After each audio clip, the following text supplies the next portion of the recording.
That was not an ideal first date. No. Everything times 10. Nobody could get any sleep. Macau, gambling capital of the universe. Here, card games can change your life in an instant. The movie started about 8 years ago when Mike Goodrich, the producer, gave me the book. And I read it, and I called him up, and I said, this would make a great film. Why don't we do it together? And he said, that's exactly why I gave you the book. And so we slowly started looking for writers and writing scripts and writing draft over draft. And then eventually it's done, and you feel, wow, it really reflects an aspect of the time we're living in. There's a scene in the film that is maybe emblematic for that, and it stands for Macau as a whole because it's really a place of uber excess in a way. The lights are brighter, the colors are brighter or more colorful, they're more poppy. And so the scene in the film is where Colin eats basically caviar and lobster and steak and champagne and cake, and none of it can fill him. And that's what we sometimes feel like, you know, we're looking and looking and looking, and none of it can fill us until we realize, hopefully, that we're just gonna have to find it within ourselves, that the happiness can't be, at least not in earthly delights. I really enjoyed directing that scene because it was so much driven by his performance, and I knew and I felt I'm not going to be doing 20 takes of each of these, you know, like we had quite a few angles, and so I did one take only of all of them. It was very technical between Colin and I was like, what are you going to do? What are you going to eat? All right, okay, then we're going to film that. We're going to pan down with you. So we went through it, and he roughly knew what he was going to, but then he basically just did it and we captured it. And that scene sticks with me because Colin was listening to music in the breaks. The music was a Bach piece, a Bach organ piece, and I kept hearing it, and it was perfect as the soundtrack for the scene. So I went up to him and asked him, what's this music? And he gave it to me, and I put it in the film. That's just shows how much we were aligned in terms of the language of what this film was. It'd take a miracle to change a man like me. Oh, you just go for it, man. Just jump in. Yeah. It was all very clearly articulated in the script that Rowan wrote and that Edward gave copious amounts of notes. I mean, there were numerous iterations of the script through the years. I've been on this film for about 3 years. I think Ed's been on it for about 8 or so. 8 years ago was when Mike Goodrich, the producer, first met, I think, Lawrence Osborne, who wrote the book. And so it's been a long time coming. But yeah, it was all beautifully articulated. I knew in reading it, I was kind of anxious in reading it in the same way that some people I've talked to have experienced an anxiety in watching the film because it's such a, again, fever dream. But I knew it was going to be, I had a feeling it wasn't going to be subtle when I first read it, you know?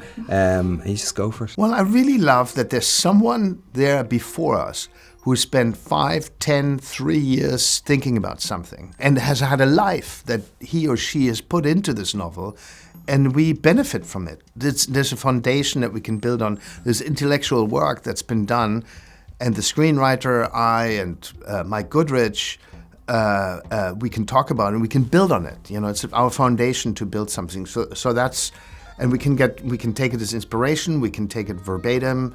It's just, a great start. My name is Doyle. Lord Doyle. Mr. Riley. It was so inspiring to go to Macau. We went 4 times before we shot there, and we found one great location after the other. And they really formed not only the backdrop, but an integral part of the movie. And it was mostly about whittling down the excess of pulling away, rather, because there were so many, there was such a wealth of locations that we really had to define them and refine them and then end up with the ones that end up in the film. You know, we're inspired by, you know, the excess that is around us. It's probably the density. Macau is the highest density of flagship stores, of luxury goods, of money, of casinos, you know, gambling, and, you know, it's the gambling capital of the world. It has 10 times the turnover of Las Vegas and so forth. So it's really everything times 10. And so that already gives you a great foundation for visual excess. I've made some mistakes, right? Who hasn't? You have 24 hours. I'm not a criminal. You stole that money from a helpless old woman. How did you approach bringing the relationship to life on screen? It was just in the script. It was in the novel. It was in the room, in the casino, on the casino floors. I think it was really easy, especially with Colin, to find that connection, that sense of ease, and that connection. immediate connection. But I remember the first day we were filming, I was so nervous. Yes, you were and nervous. We lost the air conditioning. Yeah, that's right. It was so hot inside.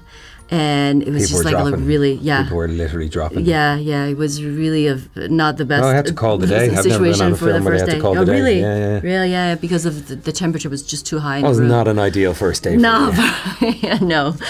So I was very nervous, and he came over and he gave me like a fist bump. I remember that was like I was Powerful like, fists, these.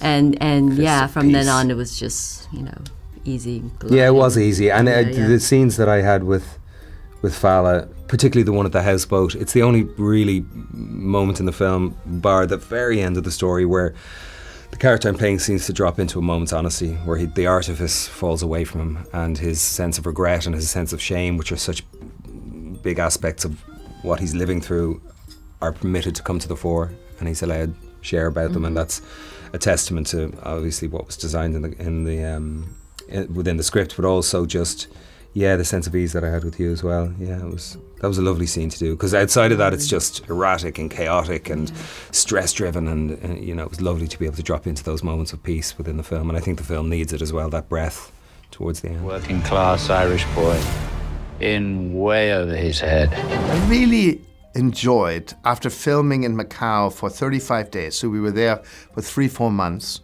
and suddenly we relocated to Hong Kong. We basically wrapped Macau and relocated to Hong Kong. And there's a scene on the houseboat, on Dao Ming's houseboat.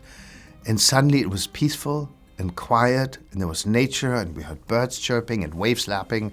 And I hadn't heard that for months, because I was living in an air-conditioned dream or nightmare, however you want to call it, and with lots of night shoots around us. And suddenly you realize, how beautiful the silence is, and that found its way into the film, and Colin's character really enjoys that as well. Absolutely, for me, it's almost the beginning of heaven.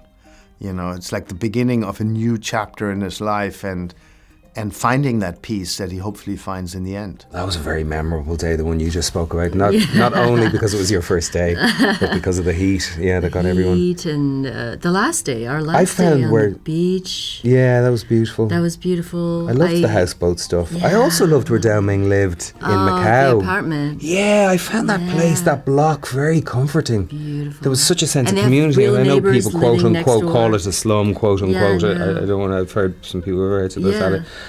I don't know what one would refer to it as, but we had neighbours they're all but it was living fair, there. and everyone was like, really kind, and we came in like 2 or 3 in the morning with lights up and all that, and nobody could get any sleep, but nobody was complaining, and everyone was really kind, really sweet. There was a kind of great sense of community in that place.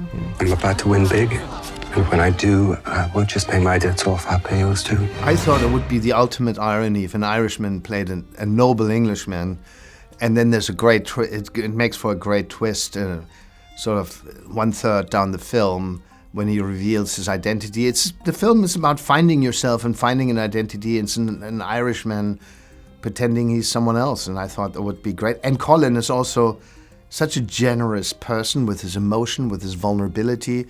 It's in his eyes, He can have a pound of makeup on as a character, and still you see all the pain and struggle that goes on in his eyes, and you root for him. And in the end, our character, Lord Dorwell, is a liar. He's a thief. He's a fraud. That's what he says of himself. And so you have to have someone like Colin to take us on this journey. Luckily, he said yes. And when he picks up a card and he's tense about what's underneath it, all he hears are his gloves. Everything else, and the gloves obviously play an important role in the movie. And so it just creates a silence, and succinct sound effects create great tension.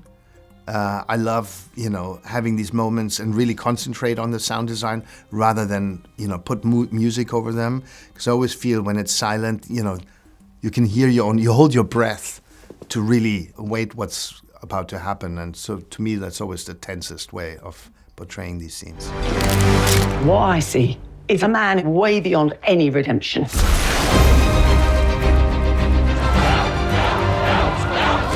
To me, it's a film that is very emblematic for our times.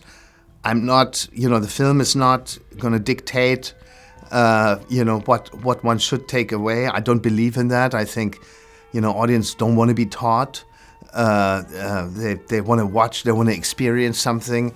And I want to go on a wild ride with this character that is just tempted by the life, by greed that is around him, and eventually realizes that maybe love is the solution. I've heard it described as a fever dream, which kind of makes sense to me. It seems to move very quickly, and it's a descent into hell before an arrival, or an ascension out of that same hell. I don't know if the story exists. It's open to interpretation whether it exists in one man's imagination or one woman's imagination or two women's imaginations. It really is, but it's a fever dream that has a kind of a sense of opera to it in how grandiose the story is told. It's not subtle, or big swings are made. As far as the cinematography goes, as far as the costume goes, certainly as far as music performance goes, music, Volker's music, so it's all very big, very operatic, very muscular. What it's about, I don't know, always open for interpretation, whether it's about addiction, whether it's about second chances, whether it's about love, whether it's about loneliness, isolation, looking for meaning in all the wrong places, trying to find connection in a world that is getting increasingly more disconnected. Even though we have all these tools at our disposal, people seem to be getting further and further apart from each other as it's made easier to access each other. It's quite the irony.